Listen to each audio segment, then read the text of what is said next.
الشيطان الرجيم پناہ مانگتا ہوں میں اللہ کی شیطان مردود سے۔ بسم الله الرحمن الرحيم شروع اللہ کا نام لے کر جو بڑا مہربان نہایت رحم والا ہے۔ بدیع السماوات والارض وَإِذَا قَضَىٰ أَمْرًا فَإِنَّمَا يَقُولُ لَهُ كُن فَيَكُونُ۔ بدیع السماوات والارض، وہ آسمان اور زمین کا موجد ہے یا ابتدا سے پیدا کرنے والا ہے۔ وَإِذَا قَضَىٰ أَمْرًا، وَإِذَا اور جب قضا وہ فیصلہ کرتا ہے، امراً کسی معاملے کا، کسی بات کا، فَإِنَّمَا سوائے اس کے نہیں، یقول وہ فرماتا ہے، لہو اس چیز کے لیے، اس معاملے کے لیے، اس کام کے لیے، کن ہو جا، فیکون چنانچہ ہو جاتی ہے۔ وقال الذین لا یعلمون لولا یکلمون اللہ، وقال الذین اور وہ لوگ، الذین لا یعلمون جو علم نہیں رکھتے، لولا وہ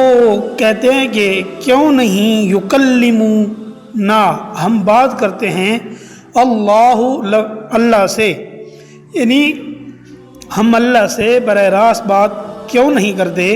او تأتینا آیا ہمارے پاس، یا ہمارے پاس کوئی نشانی کیوں نہ آتی،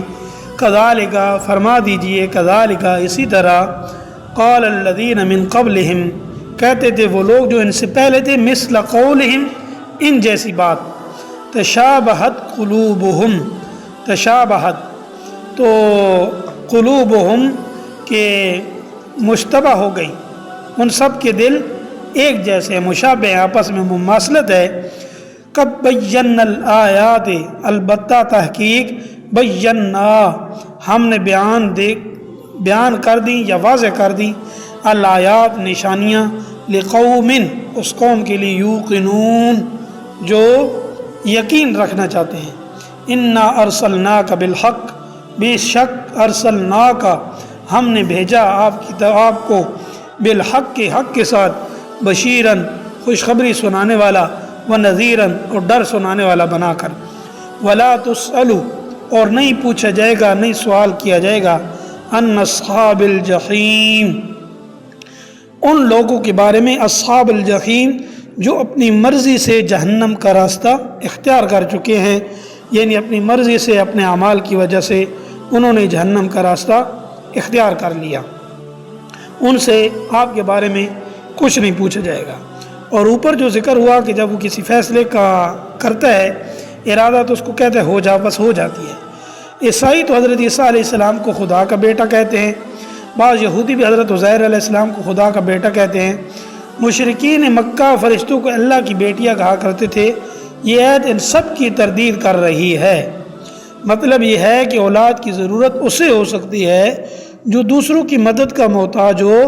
اللہ تعالیٰ تو پوری کائنات کا مالک ہے، کسی کام میں کسی کی مدد کی ضرورت نہیں، پھر وہ اولاد کا محتاج کیوں ہو کر ہوگا۔ اسی دلیل کو اگر منطقی پیراہے میں بیان کیا جائے تو اس طرح ہوگی کہ اولاد اپنے باپ کا جز ہوتی ہے، ہر کل اپنے جز کا محتاج ہوتا ہے۔ اللہ تعالیٰ چونکہ ہر احتیاج سے پاک ہے، اس لیے اس کی ذات بسیط ہے جسے کسی جز کی حاجت نہیں، لہذا اس کی طرف اولاد منسوب کرنا اسے محتاج قرار دینے کے مترادف ہے۔ اللہ